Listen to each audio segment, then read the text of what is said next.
அதில் உண்மையிலே நாங்கள் பெருமையோடு சொல்லிக் கொள்ளுகிறோம். எங்களுக்கு அவ்வாறு சொல்வதிலே எந்தவித தயக்கமும் இல்லை. நாங்கள் எல்லாம் பல்வேறு மாவட்டங்களை சார்ந்திருந்தாலும்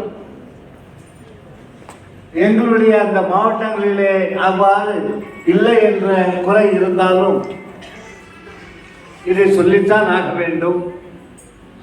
ஆகவே நம்முடைய பேர் இயக்கத்தினுடைய கோவை மாவட்ட கிளை உண்மையிலே மிக சிறப்பாக தமிழகமே பாராட்டி புகழக்கூடிய வகையில் மிக சிறப்பாக நீங்கள் பணியாற்றி கொண்டிருக்கிறீர்கள். மிக சிறப்பாக நம்முடைய பேர் இயக்கத்தை முன்னெடுத்து செல்கிறீர்கள். மிக சிறப்பாக இந்த மாவட்டத்தில் இருக்கக்கூடிய நம்முடைய அருமை சகோதரிகள், அருமை சகோதரர்கள் இவர்களுடைய குறைகளை எல்லாம் உடனுக்குடன் தெரிந்து அதிகாரிகள் இடத்திலே கொண்டு சென்று அவர்கள் அதை மறுத்தால் போராட்டம் என்ற பதாகையை உயர்த்தி பிடித்து அவர்களை சாதுவாக பேச வேண்டும் என்றால் சாதுவாகவும் பேசி மிரட்டித்தான் ஆக வேண்டும் என்ற நிர்பந்தம் வந்தால் அது எப்பேற்பட்ட கல்வி அதிகாரியாக இருந்தாலும் மிரட்டி அவர்களை பணிய வைப்பதிலே முன்னணியிலே இருந்து கொண்டு நம்முடைய பட்டதாரி ஆசிரியர் பெருமக்களுடைய உரிமைகளையும் நலன்களையும் பாதுகாத்து கொண்டு ஒரு வரலாற்றை படித்துக் கொண்டிருக்கக்கூடிய உங்களுடைய நம்முடைய மாவட்ட கழகத்தை, கோவை மாவட்ட கழகத்தை, அதற்கு தலைமை தாங்கக்கூடிய அத்தனை பொறுப்பாளர்களையும் அதனுடைய மாவட்ட தலைவர் அருமை சகோதரர் சரவணகுமார் அவர்களிலே தொடங்கி அதே போன்று இவர்களுக்கெல்லாம் வழிகாட்டியாக இருக்கக்கூடிய நம்முடைய மாநில கழகத்தினுடைய செய்தி தொடர்பாளராக விளங்கிக் கொண்டிருக்கக்கூடிய அருமை சகோதரர் அருளானந்தன் அவர்கள், இவர்களுக்கெல்லாம் அவர்களுடைய அதேபோல பொருளாளர் சாதிக் அவர்கள், இவர்களுடைய தலைமையின் கீழ் செயலாளர் வேல்ராஜ் அவர்கள், இவர்களுடைய தலைமையின் கீழ் வீறுநடை போட்டுக் கொண்டிருக்கக்கூடிய உங்களை உண்மையிலேயே நாங்கள் நெஞ்சார வாழ்த்துகிறோம், மனதார பாராட்டுகிறோம். உங்களுடைய தொண்டு சேவை போராட்டங்களும் மேலும் மேலும் உயர வேண்டும் என்று நாங்கள் மனப்பூர்வமாக விரும்புகிறோம். அந்த பேர் இயக்கம்தான் ஒவ்வொரு ஆண்டும் ஓய்வு பெற்ற பல ஆண்டுகள் மாணவ செல்வங்களினுடைய உயர்வுக்காக தன்னை முழுமையாக அர்ப்பணித்துக் கொண்டு அரும்பணி ஆற்றி அவர்களை ஏற்றிவிடக்கூடிய ஏணிகளாக இருந்து சிறப்பாக செயல்பட்ட நம்முடைய பட்டதாரி ஆசிரியர் பெருமக்களை, ஆசிரியர் சகோதரர்களை, ஆசிரியர் சகோதரிகளை வாழ்த்தக்கூடிய முகத்தான் இந்த விழாவினை எடுத்து அதிலே பல கல்வி அதிகாரிகளை எல்லாம் வரவழைத்து எங்களையெல்லாம் வரவழைத்து அந்த பாராட்டு உரை ஆற்றுவதற்கு எங்களுக்கெல்லாம் ஒரு நல்ல வாய்ப்பை தொடர்ந்து கொடுத்து கொண்டிருக்கக்கூடிய உங்களை உண்மையிலே நாங்கள் நெஞ்சிலே வைத்து நாங்கள் பூசிக்கிறோம், பூரிப்படைகிறோம். இந்த பணி மேலும் மேலும் தொடர வேண்டும் என்று நாங்கள் வாழ்த்துகிறோம். அதே போன்று இந்த ஆண்டு கிட்டத்தட்ட ஒரு 70க்கும் மேற்பட்ட ஆசிரியர் பெருமக்கள் மாணவ செல்வங்களின் உயர்வுக்காக தன்னை அர்ப்பணித்துக் கொண்டு ஓய்வு பெறுகிறார்கள். அவர்களுக்கு கேடயம் வழங்கி சால்வை அணிவித்து அவர்களை பாராட்டக்கூடிய இந்த ஆண்டு விழாவிலும் நாங்கள் கலந்து கொள்வதிலே மாநில பொறுப்பாளர்களை வரவேற்றிருக்கிறீர்கள். அதற்கும் நெஞ்சார்ந்த நன்றியை நாங்கள் தெரிவித்துக் கொள்கிறோம். இந்த விழாதானே ஏதோ நம்மளை அழைக்கிறார்கள், ஒரு சால்வை ஒன்று போட போகிறார்கள், ஏதோ ஒரு புத்தகம் கொடுக்க போகிறார்கள், இதற்காக நாம் செல்ல வேண்டுமா என்று நீங்கள் நினைக்காமல் இதை ஒரு பெரும் பாக்கியமாக கருதி அத்தனை பேரும் இந்த விழாவிலே கலந்து கொண்டு நான் பார்க்கிறேன். ஆரம்பத்திலே எத்தனை பேர் இங்கே வந்து அமர்ந்தீர்களோ அத்தனை பேரும் அப்படியே கடைசி வரை கொஞ்சம் கூட சுழிவு நெளிவு இல்லாமல் இறுதி வரை நீங்கள் உட்கார்ந்து இருக்கக்கூடிய அந்த பாங்கை பார்க்கின்ற பொழுது உண்மையிலே நாங்கள் பெருமைப்படுகிறோம். உங்களுடைய அந்த குணத்தை இயக்கத்தை மதிக்கக்கூடிய அந்த குணத்தை உண்மையிலேயே நாங்கள் பாராட்டுகிறோம். நீங்கள் இல்லை என்றால் இந்த விழாவே இல்லை. நாம் போகவில்லை என்று சொன்னால் இன்னும் ஆயிட போதுன்னு நீங்கள் நினைக்காமல் இந்த விழாவிற்கு வந்து கடைசி வரைக்கும் ஒத்துழைப்பு கொடுத்து இந்த விழாவை சிறக்க செய்து கொண்டிருக்கக்கூடிய உங்களை மீண்டும் மீண்டும் நாங்கள் வாழ்த்துகிறோம். அதற்காகத்தான் வள்ளுவர் சொன்னார், செவிக்கு உணவு இல்லாத பொழுது சிறிது வயிற்றிற்கும் இயப்படும் என்பதை தமிழகத்திலே எந்த மாவட்டத்திலே எந்த ஆசிரியர்கள் முழுமையாக கடைபிடித்துக் கொண்டிருக்கிறார்கள் என்று சொன்னால் நம்முடைய பேர் இயக்கத்தில் இருக்கக்கூடிய நம்முடைய பேர் இயக்கம், அதிலும் குறிப்பாக கோவை மாவட்டத்தில் இருக்கக்கூடிய பேர் இயக்கத்தை சேர்ந்த நம்முடைய உறுப்பினர்கள் சகோதரிகள் எல்லாம் வள்ளுவன் சொன்ன அந்த குறளை செவிக்கு உணவு இல்லாத பொழுது சிறிது வயிற்றிற்கும் இயப்படும் என்பதை முழுமையாக கடைபிடித்து இங்கே அமர்ந்து கொண்டிருக்கக்கூடிய உங்களை உண்மையிலே நாங்கள் மீண்டும் ஒருமுறை நெஞ்சார வாழ்த்துகிறோம். அதே போன்று இந்த விழாவிலே வரவேற்புரை ஆற்றிய நம்முடைய வேல்ராஜ் அவர்களை உண்மையிலே பாராட்டித்தான் ஆக வேண்டும். ஒரு புதுமையான வரவேற்புரை, வேறு எங்கும் கிடைக்காத ஒரு வரவேற்புரை, ஒரு புதுமையான வரவேற்புரை. தமிழ் மண்ணிலே இதுவரை எந்த இயக்கமும் எந்த அரசியல் கட்சி தலைவர்களும் இப்பேற்பட்ட ஒரு வரவேற்புரையை நல்கியது கிடையாது. அந்த வகையிலே இந்த விழாவிலே ஒரு புதுமையான வரவேற்புரையை நல்கியிருக்கிறார்கள். உண்மையிலே அவர்களை பாராட்டுகிறோம். அதே போன்று நம்முடைய மாவட்ட தலைவர் சரவணகுமார் அவர்கள் பல நம்ம தலைவர்கள் மாநில தலைவர்கள் புகழ்ந்து பேசியது போல உண்மையிலே போற்றுதலுக்குரியவர், போராட்ட குணம் மிக்கவர். மாநில பொறுப்பாளருடைய வேலைகள் எல்லாம் அவர்களுக்கு அதிக வேலை கொடுக்கக்கூடாது என்று நினைக்கக்கூடியவர்கள். பல மாவட்டத்தில் எந்த பிரச்சனையாக இருந்தாலும் எங்ககிட்ட தள்ளி விட்டுடுவாங்க. ஆனால் கோவை மாவட்டம் ஒரு சிறப்பான, அந்த வகையிலே ஒரு சிறப்பான மாவட்டம், ஒரு அலாதியான மாவட்டம். கோவை மாவட்டத்தை நாங்கள் நேசிப்பதற்கு காரணம் என்னவென்று சொன்னால், இங்கு ஏற்படக்கூடிய இந்த பிரச்சனைகளை எல்லாம் தீர்ப்பதற்கு போராட்டம் என்பதை நீங்கள் முன்னே எடுக்கிறீர்கள்.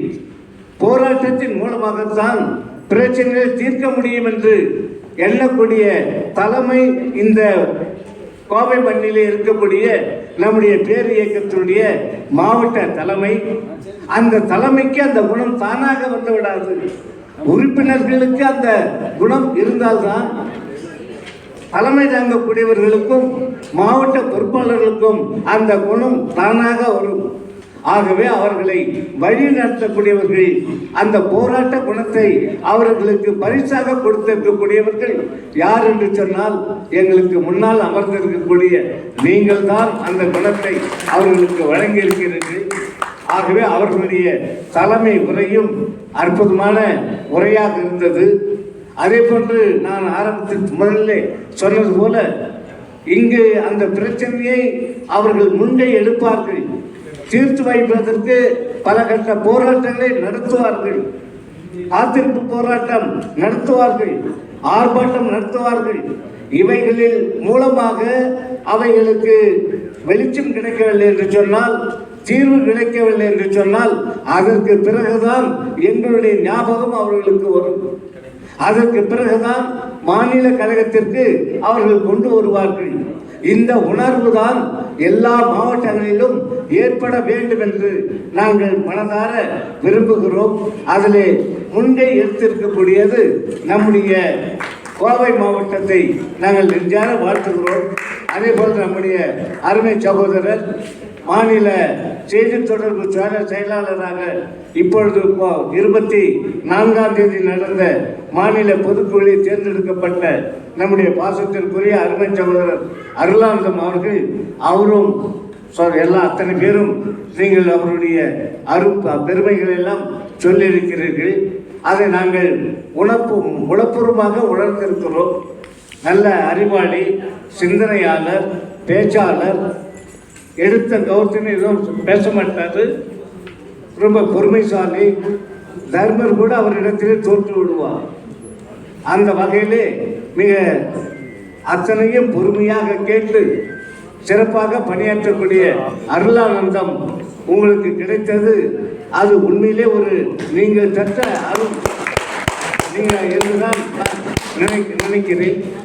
அதே போன்று இந்த பாராட்டு விழாவில் கலந்து கொண்டிருக்கக்கூடிய ஏற்பாடு செய்திருக்கக்கூடிய இந்த மாவட்டத்தினுடைய துணைத் தலைவர்கள்,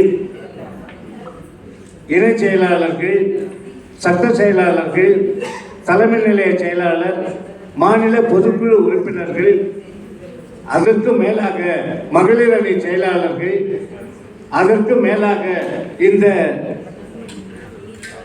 நிகழ்ச்சிகளை எல்லாம் தொகுத்து நான் கிட்டத்தட்ட ஒரு 3வது முறை நான் பார்க்கிறேன்.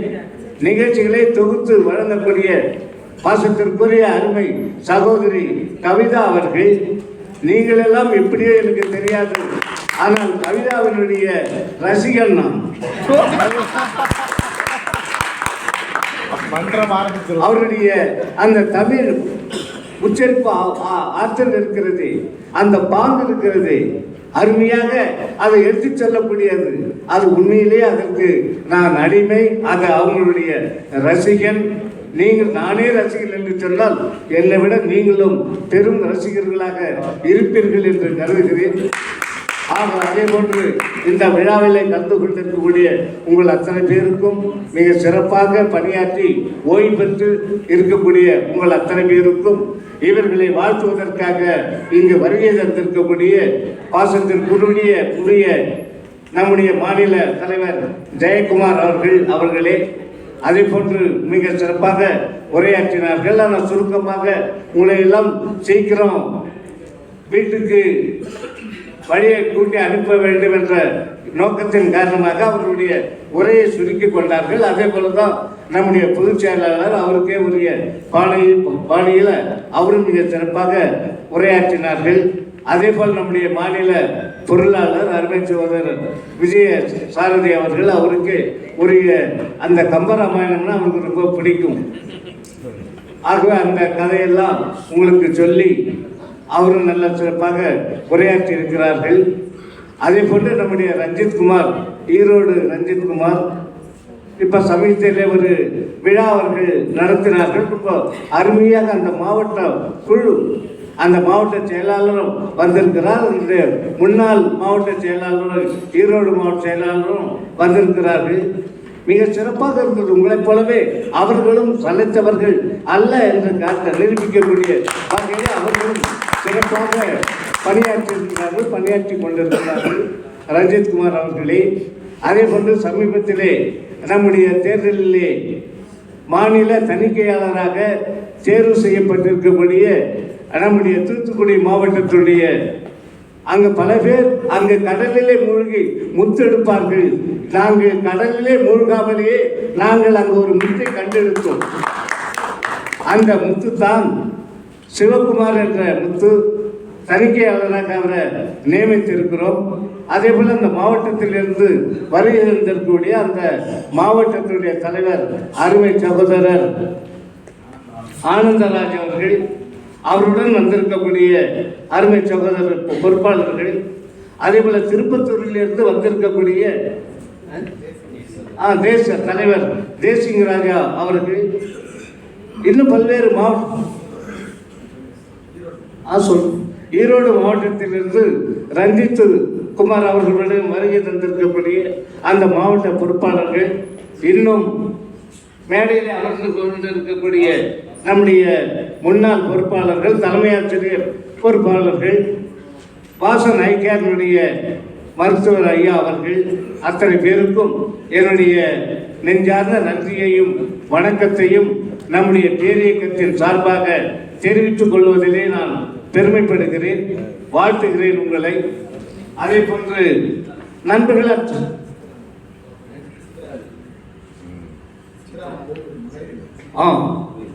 மகளிர் அணி செயலாளர் மேடையில் அமர்ந்து இருக்கக்கூடியவர்கள், அவர்களுக்கும் நம்முடைய நெஞ்சார்ந்த நன்றியை, வாழ்த்துக்களையும் பாராட்டுகளையும் நாம் தெரிவித்துக் கொள்கிறோம்.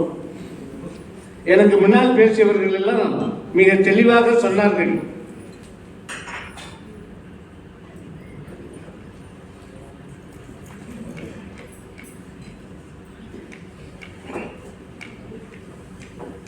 போராட்டத்தின் மூலமாக தான் எதையும் நிறைவேற்ற முடியாது, உண்மைதான். ஒன்றுமே செய்யாமல் எந்த பலனையும் அனுபவிக்க முடியாது, எந்த சாதனையும் சாதிக்க முடியாது. ஆகவே போராட்டம் அதை தான் நம்ம லட்சியமாக நம்ம கொண்டு இருக்கிறோம். ஆனால் அந்த போராட்டம் இல்லாமல் வெறுமனே இருந்தால் ஒன்றும் நடக்க போறதில்லை. தண்ணீரை கூட நம்ம கொதிக்க வைக்கிறோம், வெறுமனே ஒன்றுமே அதை ஹீட் பண்ணாமல் அப்படியே விட்டுருந்தோம்னா கொதிக்காதது. அதுக்கு டெம்பரேச்சரை இன்க்ரீஸ் பண்ணிக்கலாம் இருக்கணும். அதுக்கு வெப்பத்தை கொடுக்காமல் வெறுமனே தண்ணீரை பாத்திரத்தில் ஊற்றி அப்படியே அடுப்பில் நம்ம ஸ்டவ்வில் வச்சுட்டோம்னா அது கொதிக்காது. அதுக்கு டெம்பரேச்சர் நம்ம கொடுக்கணும், அப்போதான் அது கொதிக்க ஆரம்பிக்கும். போராட்டம் என்பது அதுதான். ஆகவே 50 டிகிரி 60 டிகிரி 70 டிகிரி வெப்பம் கொடுத்தாலும் தண்ணி கொதிக்காது.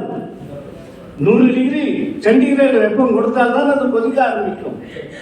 அதே போல நம்ம எல்லா கோரிக்கைகளையும் கண்டிப்பாக வென்றெடுக்க முடியும்.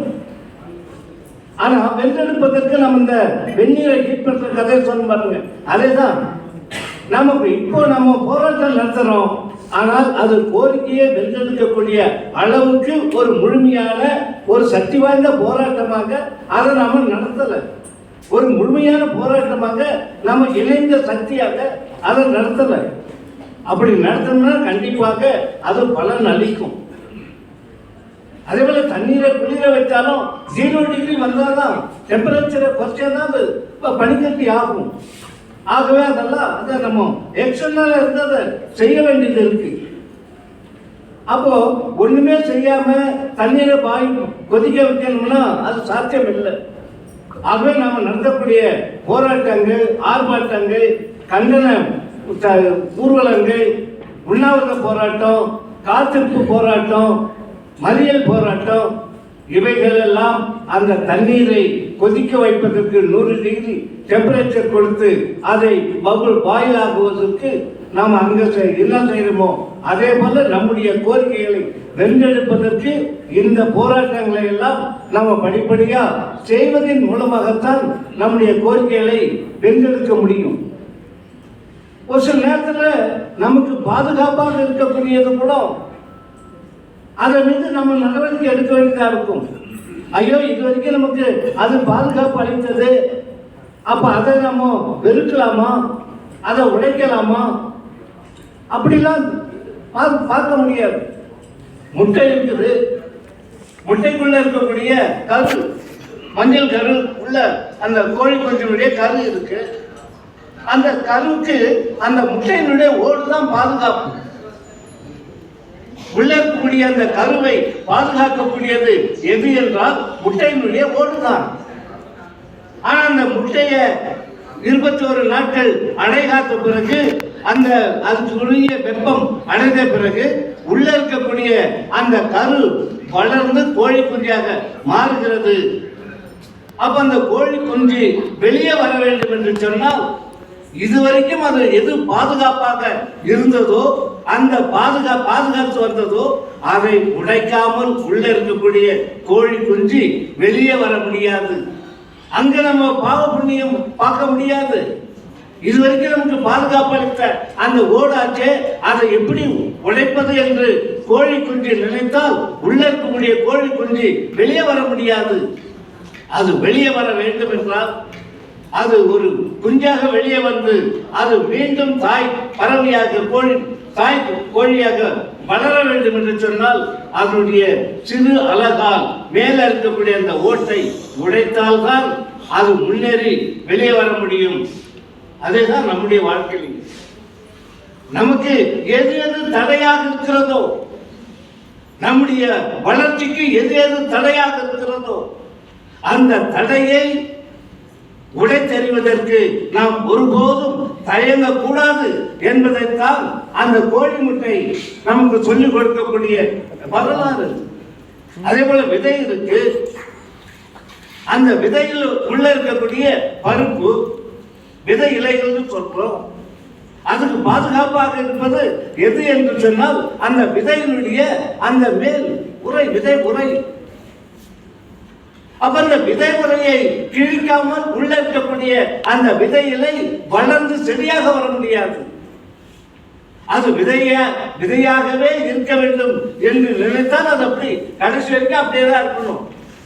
ஆனால் அது மீண்டும் அது செடியாக வளர்ந்து மரமாக வளர வேண்டும் என்று சொன்னால் அதற்கு இதுவரை பாதுகாப்பாக இருந்த அந்த விதை உரையை கிழித்து கொண்டு அது வெளியே வந்தால்தான் அது செடியாக பிறகு மரமாக வளர்ந்து பிறகு காய்கனியை கொடுக்கும். அதே போல மலர் இருக்கு, அழகாக இருக்கு.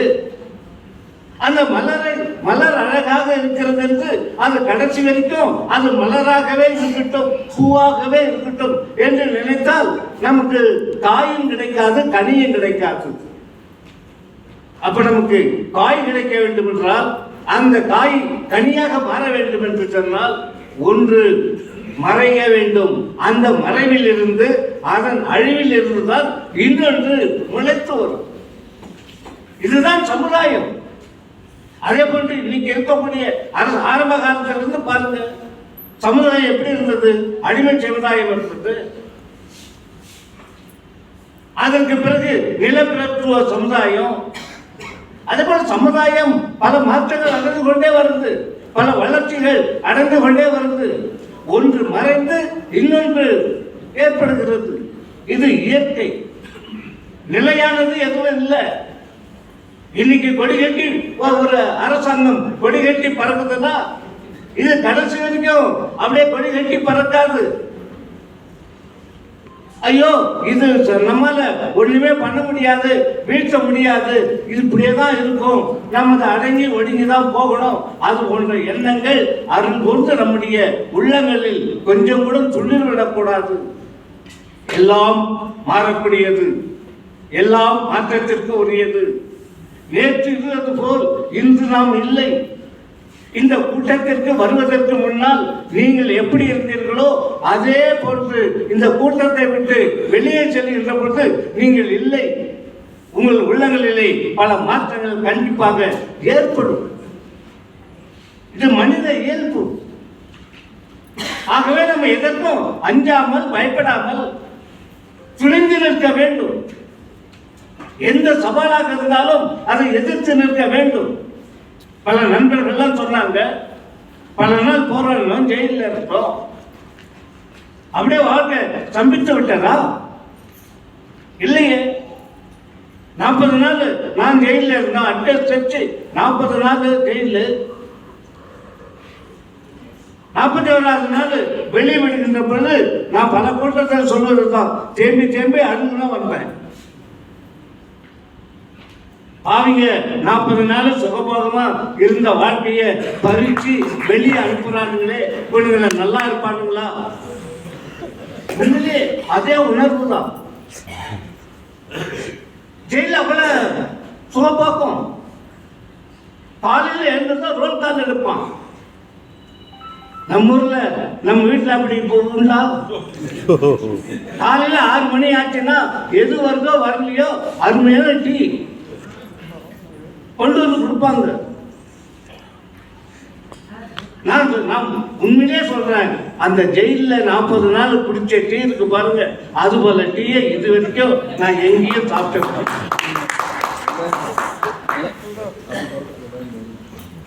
அதுதான் தேம்பி தேம்பி அழுகிறதுக்கு அதுதான் காரணம். நான் உள்ள போகின்ற பொழுது சுகர் பேஷண்ட், ஆனா இந்த 40 நாளுக்கு சுகர் எங்க போச்சுன்னு தெரியல. எண்ணெயே இருக்காது, ஆயிலே இருக்காது, ரொட்டி, கோதுமை ரொட்டி. ஒரு நாள் வாரத்துக்கு 3 நாள் ஒவ்வொரு வேலைக்கும் 150 கிராம் மட்டன், சிக்கன் கிடையாது மட்டன். அதுல ஒரு சின்ன எலும்பு கூட பார்க்க முடியாது. இன்னைக்கு நம்ம வீட்டில் யாராவது ஒரு ஆளுக்கு 150 கிராம்னு நம்ம வாங்கி மட்டன் வாங்கி சமைச்சு கொடுக்க முடியுமா? வாரத்துக்கு 3 நாள் அப்படி போட்டு கொடுக்க முடியுமா? இல்லை. அது அங்க போனாதான் கிடைக்கும். வாரத்துக்கு 3 நாள் எலும்பில்லாத கறி சாப்பிட வேண்டும் என்று யார் யார் நீங்கள் நினைக்கிறீர்களோ நீங்கள் இருக்க வேண்டிய இடம் சென்ட்ரல் ஜெயில் தான். அவ்வளவு அருமையான வாழ்க்கை. ஈவினிங் ஆச்சுன்னா ரோல் கால் எடுப்பான். இருக்காரா அவரு? என்னாச்சு ஏதாச்சு? ஏன் இந்த கறியில எலும்பு இருக்கக்கூடாதுன்னு சொல்றாங்கன்னா ஜெயில் ரூல் அது. நம்ம சாப்பிடக்கூடிய கறியில எங்கேயாவது எலும்பு இருந்து தொண்டையில சிக்கி ஏதாவது செய்யுமா வந்து விபத்துகள் ஏற்பட்டு மூச்சு அடைச்சி செத்துட்டாருன்னா அது பெரிய அஃபென்ஸ். ஜெயிலரை பிடிச்சி அவரை இன்னொரு ஜெயிலில் போட்டுருவாங்க, பணி நீக்கம் செய்துருவாங்க. அப்பேற்பட்ட அஃபென்ஸ். அதனால தான் அந்த சின்ன எலும்பு கூட இல்லாம அப்படியே கொடுப்பாங்க. அது 150 கிராம் சரியா இருக்கான்னு பார்த்து எண்ணி கொடுக்கறதுக்கு அந்த கறியையும் தராசையும் நம்ம கிட்ட கொடுத்துருவான் ஜெயிலுக்குள்ள. நீங்களும் 150 கிராம் வெயிட் பண்ணி ஒரு கப்பில் போட்டுங்க. ஒவ்வொருத்தருக்கும் வெயிட் பண்ணி கொடுக்க வேண்டிய அவசியம் இல்லை. 150 கிராம் ஒரு நல்லா போட்டு ஒரு கப்பில் நிறைச்சிக்கங்க. பிறகு எல்லாருக்கும் கொடுக்கின்ற பொழுது நீங்களா கொடுங்க, நாங்கள் கொடுக்கல. அந்த அந்த கப்பை ஃபுல்லாக நிரப்பி அப்படியே போட்டீங்கன்னா 150 கிராம் ஆகிடும். ஈவினிங் ஆச்சுன்னா ரோல் கால். அவர் இருக்காரா இல்லையா, போனாரா, எங்க இருக்காரு? நம்ம வீட்டில் நம்ம காலையில நம்ம வெளியே வரணும் வைங்களேன். அது போனவர் வந்துதா வரலையா, எங்க போனா நமக்கு என்ன, வந்தா வரது போனா போட்டோம் அப்படிதான் நினைக்கக்கூடிய ஆட்கள் நம்ம குடும்பத்தில் நம்ம எல்லாருமே இருக்கிறோமே தவிர ஜெயில போல பத்திரமா பாதுகாத்து ரோல் கால் எடுத்து அனுப்பக்கூடிய பாதுகாப்பு ஏற்பாடு நம்ம நிஜ வாழ்க்கையில இல்லை. அப்படி இப்ப உள்ள போராடி 40 நாள் ஜெயில இருந்து வெளியே வரங்க. உள்ள இருக்கின்ற போது கூட கூட ஆப்பிள் வரும், சாத்துக்குடி பழம் வரும். ஒரு ஆப்பிள் எடுத்து கடிப்போம், பிடிப்போம், விசிறி அடிப்போம். எல்லாம் நம்ம ஆட்கள் டீச்சர்ஸ் வாங்கி கொடுக்கறது தான். ஜெயில விட்டு வெளியே வருகின்ற போது உள்ள போகின்ற பொழுது என்கிட்ட ஒரு 10 ரூபாய் காசு இருந்தது. அதை கொடுத்துட்டு போனேன். திருப்பி கொடுத்தாங்க, ஒழுங்கா கொடுத்தாங்க. சரி 40 நாள் இருந்துட்டு போகிறேன், வீட்டுக்கு ஏதாவது பசங்களுக்கு வாங்கிட்டு போகலான்னு ஆப்பிள் பழம் வாங்கலான்னு போய் கடையில் போய் பார்த்தா அந்த காசு பத்தல. அப்படி அதனால்தான் இந்த ஜெயிலுக்குள்ள இருந்து வெளியே வந்த பொழுது அழுது வந்ததுக்கு காரணம் அதுதான். அதனால அந்த சென்ட்ரல் ஜெயில இடிச்சிட்டு மெடிக்கல் காலேஜ் கட்டுகின்ற பொழுது கூட அந்த இடிக்கின்ற காட்சியை நேரடியாக போய் நின்று பார்த்து கண்கலங்கிட்டு வந்தவன் நான். உண்மை இது.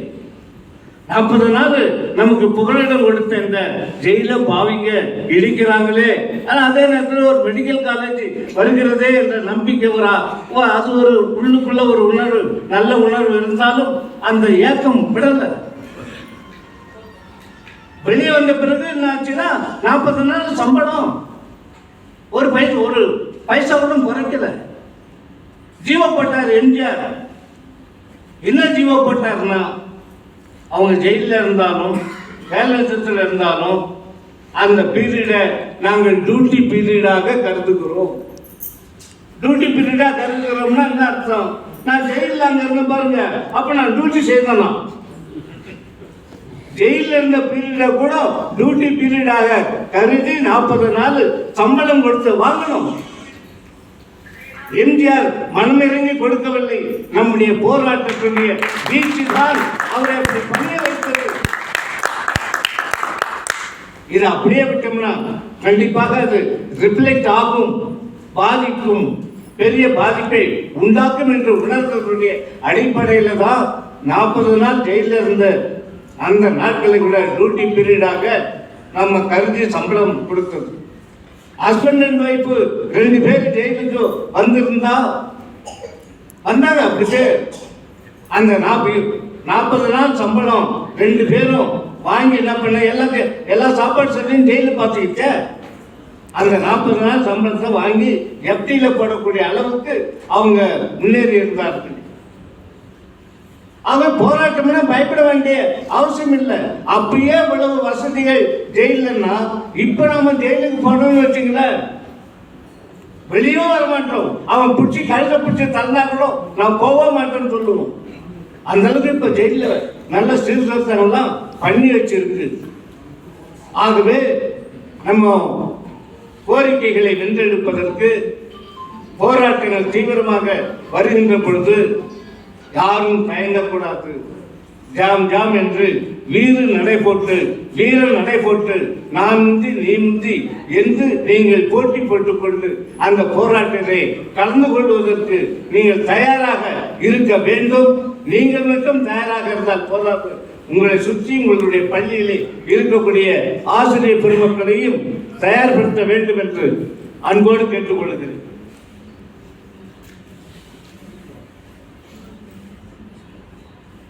போராட்டம்னா இன்னும் பல சிக்கல்கள் இருக்கும்.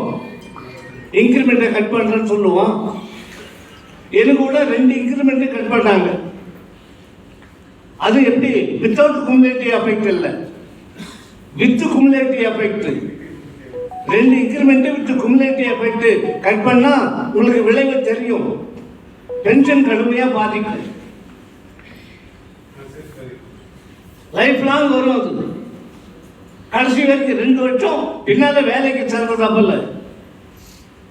2 வருஷம் 2 இன்கிரிமெண்ட்டை கட் பண்ணால் மாயவன் இந்த போராட்டத்துக்கு வரமாட்டான், சங்கத்துக்கு தலைமை தாங்க மாட்டான், வீட்டில் போய் கவுந்தட்டி முக்காடு போட்டு தூங்குவான் என்ற தப்பு கணக்கு போட்டது இந்த அரசாங்கம். அதை உடைத்தெறிந்து எப்படி அங்க முட்டையில் இருக்கக்கூடிய கோழிக்கு வந்த அழகால அந்த சிறு கரு உடைத்து வெளியே வந்ததோ அதே போல அந்த அடக்குமுறையை தவிடுபொடியாக்கி உடைத்து வெளியே நின்றதின் காரணமாகத்தான் மீண்டும் நாம் என்ன பண்ணோம், அந்த 2 இன்கிரிமெண்ட்டை யாரு கையெழுத்து போட்டு எனக்கு இன்கிரிமெண்ட்டை கட் பண்ணார்களோ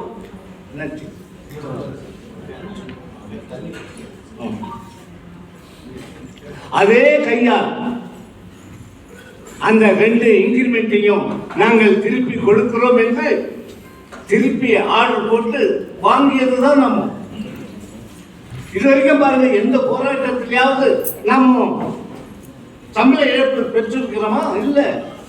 கண்டிப்பாக ஒரு கோரிக்கையை கடைசி அன்னைக்கு கோரிக்கையா வைத்தாதோ வாங்குவோம்.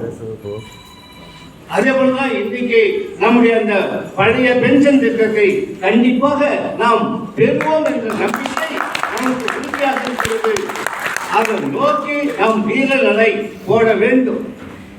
அதுக்காக யாருக்கும் பயப்பட வேண்டிய அவசியம் இல்லை. அது முதலமைச்சராக இருக்கட்டும், எந்த யாராக இருந்தால் நமக்கு ஒன்றும் இல்லை. முதலமைச்சரை ஜாக்டோக்கியோவில் பார்ப்பதற்காக 8 தடவை போனோம். நாமளும் அதில் போனோம். ஒவ்வொரு நடையும் போகின்ற பொழுது நீதி சங்க தலைவர்கள்லாம் பொக்கை எடுத்துட்டு வருவாங்க, புத்தகம் எடுத்துட்டு வருவாங்க, சால்வை எடுத்துட்டு வருவாங்க, போடுவாங்க, போட்டோ எடுப்பாங்க. அவரு டாடா சொல்லி அனுப்பினே இருப்பாரு. நிக்க வச்சே பேசுவாரு, உட்கார வச்சு பேச மாட்டாரு. ஆனால் நம்ம அவங்க அப்பா கலைஞர் கூட பேச்சுவார்த்தை நடத்தி இருக்கிறோம். அமர வைத்து பேசுவார். கலைஞர் ஏத்தாப்புல பாரு, அவருக்கு ஏத்தாப்புல சேசலம் போட்டு பொறுப்பாளர்களை அமர வைத்து பேசுவார்.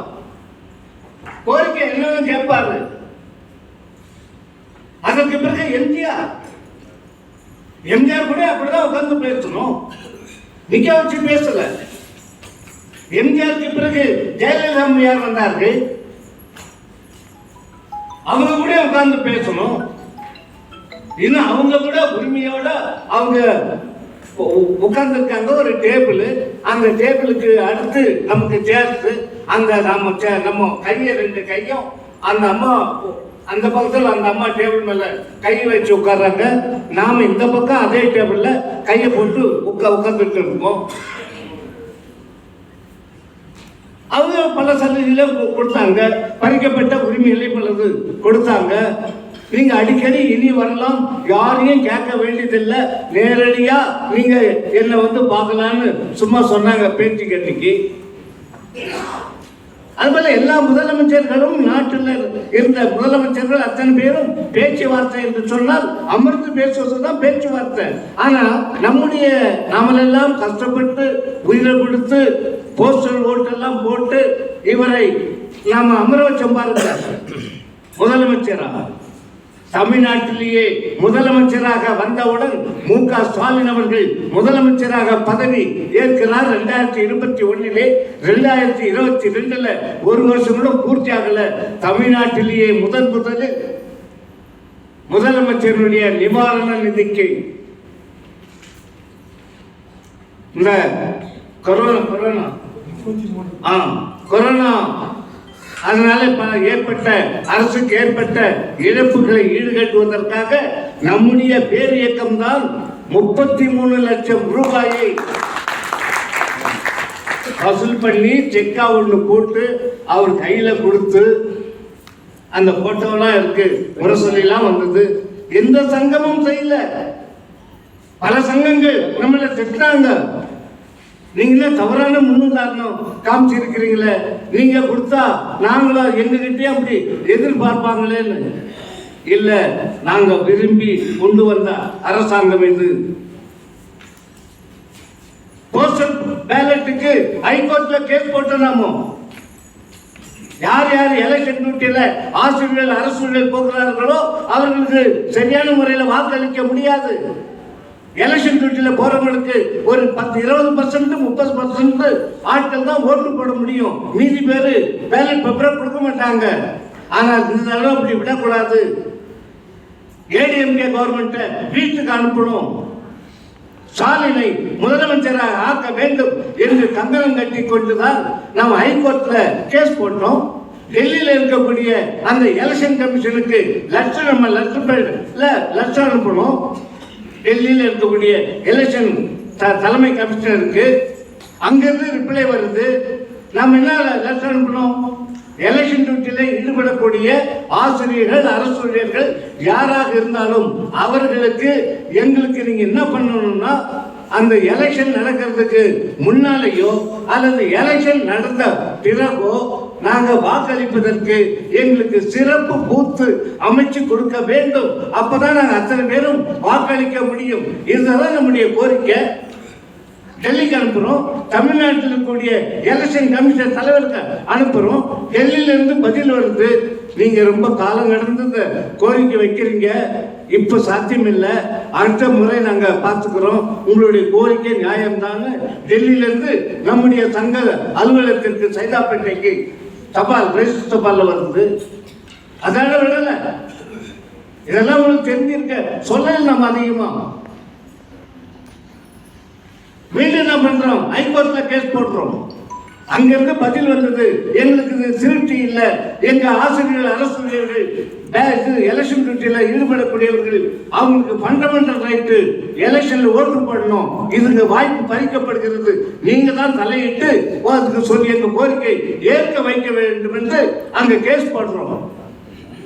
டிஎம்கே சங்கத்து பேரை சொல்லி வைத்துக் கொண்டு கட்சி நடத்துவதற்கு பதிலாக ஆசிரியர்களை முன்னேற்றம் செய்கிறேன் என்று ஒரு சங்கம் வைத்துக் கொண்டிருக்கக்கூடிய அந்த ஆட்களை எல்லாம் நாங்கள் கேட்டோம். நாங்க கேஸ் போடுறோம், நீயும் வரையாப்பான்னு கேட்டோம். ஐயோ நாங்க வரல, பயம். ஏடிஎம்கேல நம்மள என்ன பண்ணிவிடுவாங்களோ, வீட்டுக்கு அனுப்பிடுவாங்களோன்னு அந்த பயத்தின் காரணமாக அந்த ஆசிரியர்களை முன்னேற்றுவதற்காக சங்கம் வச்சிருக்கக்கூடிய அந்த தலைவர்கள் எல்லாம் பயந்து ஓடினார்கள். நாம் இப்படி போற புறமுதுகு விடல. நாம இப்போ அட்வொகேட் ஜெனரலாக இருந்த விடுதலை, என் கூட லா காலேஜில் பிஎல் படிச்ச ஒரு ஈவினிங் காலேஜ் படித்தவர் விடுதலை. அவர்தான் பின்னால கவர்மெண்ட் அட்வொகேட் ஜெனரல் இங்க வந்தது தமிழ்நாடு அரசுக்கு. அவர்கிட்ட சொல்லி அவர் மூலியமாக கேஸை ஃபைல் பண்ணி அவங்க டெல்லியில இருந்து ஒரு அட்வொகேட்டாகவும் வைக்கிறான். எலெக்ஷன் கமிஷன், அதே போல் தமிழ்நாடு கவர்மெண்ட் எலெக்ஷன் கமிஷன் அவங்க ஒரு அட்வொகேட்டை வச்சு பார்த்துட்டு கடைசியில் இந்த தடவை நாங்கள் எப்படியும் எல்லாருக்கும் வாக்களிக்க நாங்கள் ஏற்பாடு பண்ணுறோம். இப்போ நீங்கள் அதை இதுக்கு மேலே நெருக்கடி கொடுக்காதீங்க, நேரம் இல்லை, டைம் இல்லை, அடுத்ததில் பார்த்துக்கலாம்னு சொல்லி அந்த அடிப்படையில் தான் அந்த டைரக்ஷனோட அந்த கேஸை நாம் முடிச்சு வச்சோம். அதன் விளைவு தான் ஏராளமான ஆட்கள், ஆசிரியர்களும் பட்டத்து அரசு ஊழியர்களும் எலெக்ஷன் டியூட்டிக்கு போனவங்க போன எலெக்ஷனில் 21 ஓட்டு போட முடிந்தது. அதன் காரணமாகத்தான் கிட்டத்தட்ட ஒரு 50க்கும் மேற்பட்ட எம்எல்ஏக்கு துரைமுருகன் உட்பட ஜெயிக்க வச்சது நம்முடைய பேலட் பேப்பர் தான். நமக்கு உரிமை உண்டு. அதனால்தான் 33 லட்சத்தை யாரும் முன்முயற்சி எடுக்காத காலத்தில் நாம முன்முயற்சி எடுத்து வசூல் பண்ணி கொடுத்தோம். அப்ப பேச்சுவார்த்தைக்கு நம்ம போறோம், நம்ம வெறுங்கையோட போறோம். எல்லாரும் சால்வாதெல்லாம் போடுறாங்க, நாம வாயால சாலை போட்டோம்.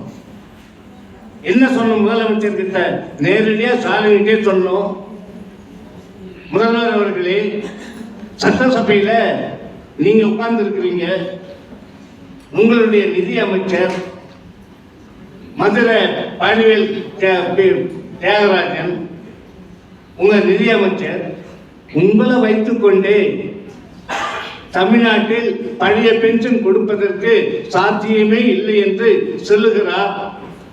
நீங்களும் அப்படி தலையை தூக்கி அவரை பார்த்து அவர் சொல்றதை கேட்டு ரசிக்கிறீங்க.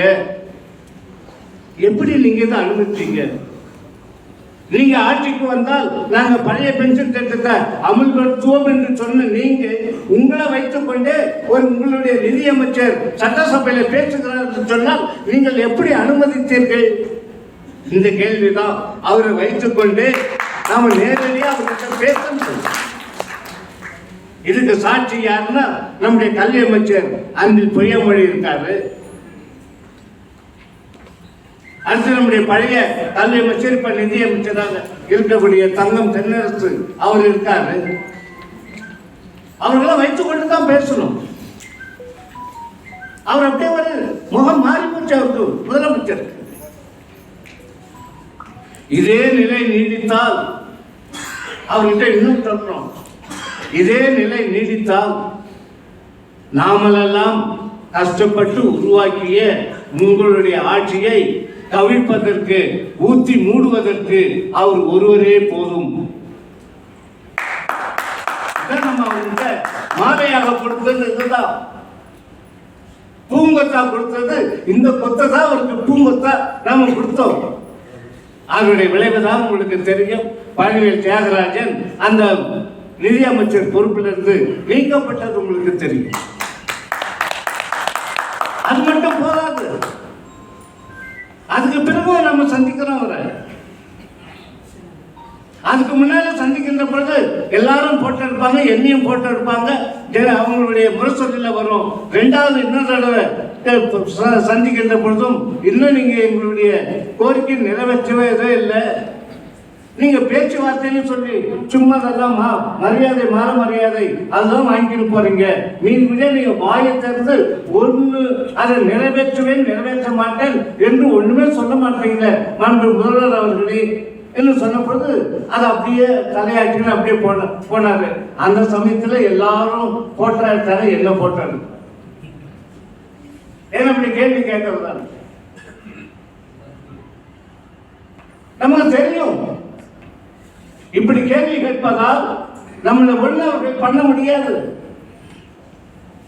புடிச்சு ஜெயில போட முடியாது.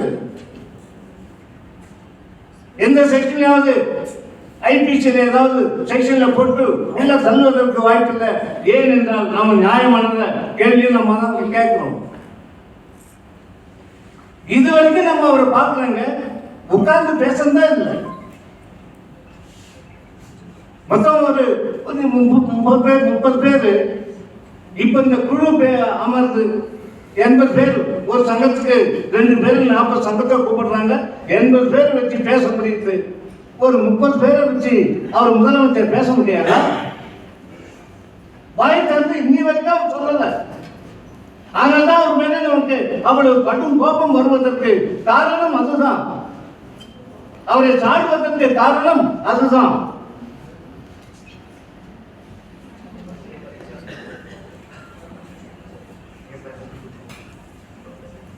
அடுத்து இன்னொரு தடவை போகின்ற பொழுதும் அவர்கிட்டே சொன்னோம், முதல்வரே, தமிழ்நாட்டில் இதுவரைக்கும் இருந்த முதலமைச்சர்கள், ஏராளமான முதலமைச்சர்கள் எல்லாம் இத கோரிக்கையை நிறைவேற்றி இருக்கிறாங்க. பழைய பென்ஷன் திட்டத்தை நீங்களும் நிறைவேற்ற வேண்டும். அதுக்கு ஒரு மௌன சிரிப்பு, அவ்வளவுதான். அந்த நம்பிக்கையோடு தான் நாங்கள் இன்னும் வாழ்ந்து கொண்டு இருக்கிறோம். வேற எந்த பதிலும் இல்லை. அதுவும் வரிசையா விட்டுருவாங்க. கேட்கின்றாப்புல திருப்பதியில சாமியை கும்பிட்றதுக்கு வரிசையில போ தள்ளி விட்டுனே இருப்பான்.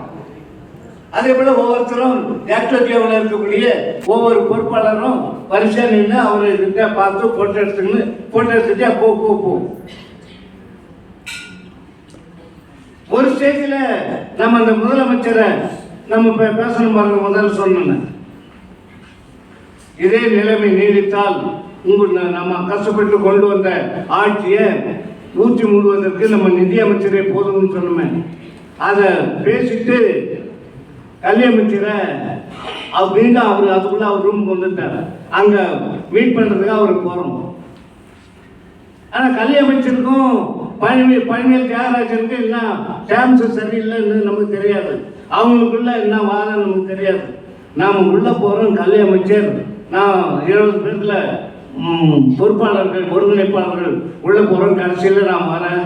அங்க உள்ள இருந்தவர், அண்ணே வாங்க, மாயவன் அண்ணே வாங்க, நல்லா போட்டு கொடுத்தீங்க இன்னைக்கு நிதி அமைச்சரை இன்னும் சிரிச்சுன்னு சொன்னார். அதெல்லாம் நமக்கு கிடைத்த ஒரு பிளஸ் பாயிண்ட். இப்ப இந்த குழுவில் இப்போ ககன் பேடி தீபக் பேடி ஒரு IAS ஆபீசர், ஊரக வளர்ச்சித்துறையினுடைய முதன்மை செயலாளர், கூடுதல் தலைமை செயலாளர்.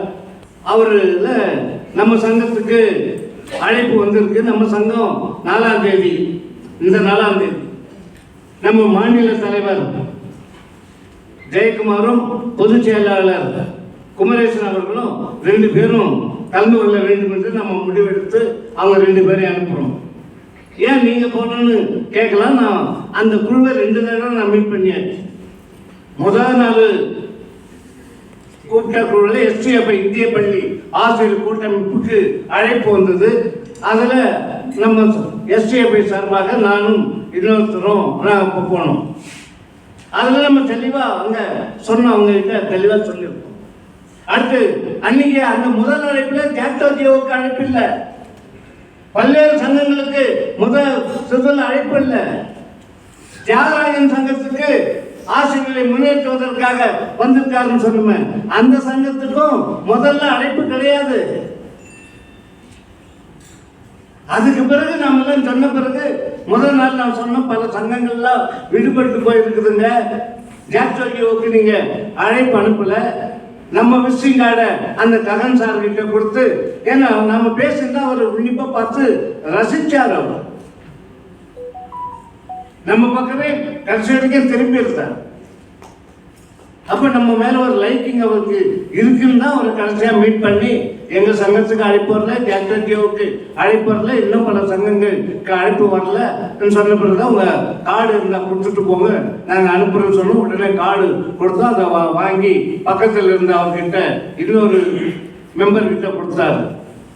கண்டிப்பா வந்துடும், நீங்க போகணும். அதே போல நம்ம 4ஆம் தேதி அழைச்சிருக்கு. அந்த சந்திப்புல நம்ம அங்க என்ன பேசணும்னா, ஒரு சங்கத்துக்கு 3 நிமிஷம் தான். ஆனால் அன்னைக்கு நம்மை பேசுவதற்கு 7 நிமிஷம் நம்மை அனுமதித்தார். 7 நிமிஷம் நீங்க பேசணும். தெளிவாக சொன்னோம். மாண்பு முதலமைச்சர் நாங்க ஆட்சிக்கு வந்தால் கண்டிப்பாக பென்ஷன் திட்டத்தை அமல்படுத்துவோம் என்று வாக்குறுதி கொடுத்தாரு. அந்த வாக்குறுதியோடு அவர் நிக்கல, பிளாக் அண்ட் ஒயிட்டா ரிட்டர்னாவும் கொடுத்தாரு. அவங்களுடைய தேர்தல் அறிக்கையில. அப்ப நான் இந்த கமிட்டி போடுறேன் அந்த கமிட்டி போடுறேன்னு எதுவும் சொல்லல. ஆனா இன்னைக்கு உங்களை கமிட்டி போட்டு உங்களை ஆராய சொல்றாரு. இது வீண் வேலை, தேவையில்லாதது. இது உங்க நேரத்தையும் எங்க நேரத்தையும் வீணடிக்கக்கூடிய விரயம் செய்யக்கூடிய வேண்டாத வேலை சொல்ல அவர்கிட்ட. அவங்க தப்பா நினைக்கிறத பத்தி நம்ம கவலை இல்லை.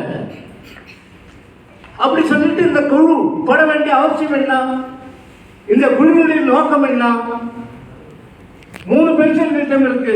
பழைய பென்ஷன் திட்டம், மத்திய அரசு கொண்டு வந்த சிபிஎஸ் திட்டம், கான்ட்ரிபியூட்டரி பென்ஷன் திட்டம், 2வது இப்ப மத்திய அரசு கொண்டு வந்திருக்கக்கூடிய யூபிஎஸ் யூனிஃபைடு பென்ஷன் ஸ்கீம். இந்த 3 பென்ஷன் திட்டத்தில் எது நல்ல திட்டம் ஆராய்ந்து சொல்லுங்கள் என்பதற்காக 3 குழுவை போட்டாரு. அப்போ சொன்னதுக்கு எதுக்கும் சம்பந்தம் இருக்கா? ஆகவே இந்த குழு போட்டது தேவையற்றது, காலவரியம். உங்க நேரத்தையும் எங்க நேரத்தையும் வீணடிக்கிறாரு முதலமைச்சர். இதுதான் நம்ம இங்க சொன்னோம். எல்லாரும் கிளாப்ஸ் அங்க உட்கார்ந்து இருந்தவங்க அத்தனை பேரும். அடுத்து நம்ம அந்த கமிட்டியில் என்ன சொன்னோம்னா, பென்ஷன் நாங்க கேட்பது புது கோரிக்கை அல்ல. புது கோரிக்கை வச்சா நீங்க மேலங்கிலையும் பார்க்கலாம். யாரும் கேட்காத, இத்தனை வருஷம் கேட்காத கோரிக்கை இப்ப கேட்கறீங்களா, புதுசா கேட்கறீங்களன்னு. இது புது கோரிக்கை இல்லை தலைவர் அவர்களே. இங்கிலீஷ்காரன் காலத்துல கொடுத்தது, இங்கிலீஷ்காரன் கொடுத்தான் பென்ஷன். இன்னைக்கும் பிரெஞ்சு கவர்மெண்ட் பாண்டிச்சேரி பிரெஞ்சு ஆதிக்கத்தில் இருந்தது. பாண்டிச்சேரியில பிரெஞ்சு கவர்மெண்ட்ல யார் யார் வேலை செய்தார்களோ அவர்களுக்கு இன்னைக்கும் பிரான்ஸ்ல இருந்து பென்ஷன் வழங்கி கொண்டிருக்கிறது பிரிட்டிஷ், இது அந்த பிரெஞ்சு அரசு. அதே போல ஆங்கிலேய அரசு நமக்கு பென்ஷன் அவங்க தான் இன்ட்ரடியூஸ் பண்ணது. அதுக்கு பிறகு மூதறிஞர் ராஜாஜி சிஎம் பென்ஷன் கொடுத்தாரு. அதுக்கு பிறகு ஓமந்தூர் ராமசாமி ரெட்டியார் பென்ஷன் கொடுத்தாரு. அதற்கு பிறகு காமராஜர் வந்தாரு, அவர் பென்ஷன் கொடுத்தாரு. அதற்கு பிறகு பக்தவச்சலம் வந்தாரு முதலமைச்சர், அவர் பென்ஷன் கொடுத்தாரு. அதற்கு பிறகு அண்ணா வந்தாரு, அவர் பென்ஷன் கொடுத்தாரு. அதுக்கு பிறகு கலைஞர் வந்தாரு, அவர் பென்ஷன் கொடுத்தாரு. அதுக்கு பிறகு எம்ஜிஆர் வந்தாரு, அவர் பென்ஷன் கொடுத்தாரு. இதையெல்லாம் வரிசை கிரமமாக அந்த குழுவுல இதே டோன்ல பேசுறேன். இவர்களெல்லாம் கொடுத்த அந்த பென்ஷனை நீங்கள் பறிமுதல் கொடுக்கறன்னு சொல்லிட்டு இப்ப நீங்க முதலமைச்சர், நம்முடைய முதலமைச்சர் நாமம் போடுவது சரிதானா நீங்க சிந்திக்க வேண்டும். அதனால நமக்கு டைம் அலர்ட் பண்ண யாரும் மணிக்கிட்டே அடிக்கல. எல்லாரும் கேட்டாங்க, ரசித்து கேட்டாங்க. அந்த பென்ஷனை நாங்க கேட்கிறோம். இன்னொரு பாயிண்ட் நாங்க சொல்றோங்க. அவங்க கிட்ட சொன்னது, காமராஜர் முதலமைச்சராக இருந்த பொழுது தமிழ்நாட்டுடைய மொத்த வருவாய் 100 கோடி தான், அதுக்கு மேல தாண்டல. பிறகு அண்ணா அவர்கள், கலைஞர் அவர்கள் முதலமைச்சராக வந்த பொழுது தமிழ்நாட்டினுடைய மொத்த வருவாய் 100 கோடி என்பது 200 கோடி 250 கோடி, அதுக்கு மேல தாண்டல. அந்த வருமானத்தை வைத்துக் கொண்டு அவர்கள் எல்லாம் பென்ஷனை கொடுத்தார்கள். ஆனா இன்னைக்கு தமிழ்நாட்டுடைய வருவாய் நான் சொல்லி உங்களுக்கு தெரிய வேண்டிய அவசியம் இல்லை, உங்களுக்கே தெரியும். இருந்தாலும் நான் சொல்லுகிறேன், போன பட்ஜெட்ல தமிழ்நாடு அரசு எவ்வளவு வருவாய் சொன்னது தெரியுங்களா? 3 லட்சத்திலிருந்து 4 லட்சம் கோடி. 100 கோடி 200 கோடி எங்க, இது 3 லட்சம் கோடி எங்க? இவ்வளவு வருவாயை வைத்துக் கொண்டு நாங்க நிதிநிலை மோசமாக இருக்கிறது, பென்ஷன் கொடுக்க முடியாது என்று தமிழக அரசு சொல்வதை ஒரு காலமும் எங்களால் ஏற்க முடியாது. நீங்கள் எங்களுக்கு பென்ஷன் கொடுத்தே ஆக வேண்டும். உங்களுடைய ரெக்கமெண்டேஷன் அதுவாகத்தான் இருக்க வேண்டும். அப்படிதான் ஒரு திட்டம் சொன்னோம். ஆனால் இன்னும் கிளாப்ஸ் அங்க நமக்கு வந்தது. அடுத்து கடைசியா ஒரு பாயிண்ட் சொல்லுகிறேன். அவங்க கிட்ட சொன்னது, ஒரு 4 நாளுக்கு முன்னால முதலமைச்சர் கிட்ட ஒரு நிருபர் கேட்கிறாரு, ஸ்டாலின் கிட்ட ஒரு நிருபர் கேட்கிறாரு, பென்ஷன் ஆசிரியர்களுக்கும் அரசுகளுக்கும் நீங்க கொடுக்க முடியுமா? இன்னும் சிறு காலத்தில் உங்க 5 ஆண்டு முடிய போகிறதுன்னு கேட்கிறாரு ஒரு நிருபர். அதுக்கு முதலமைச்சர் என்ன சொல்றாரு, நான் ஒரு கமிட்டி போட்டிருக்கேன், ஒரு குழு போட்டிருக்கேன், 3 குழு போட்டிருக்கேன். அந்த குழு அவங்க கூட அமர்ந்து பேசி ஒரு ரிப்போர்ட் அவங்க கொடுப்பாங்க. அதனுடைய அடிப்படையில் நான் பென்ஷன் கொடுக்கலாம்.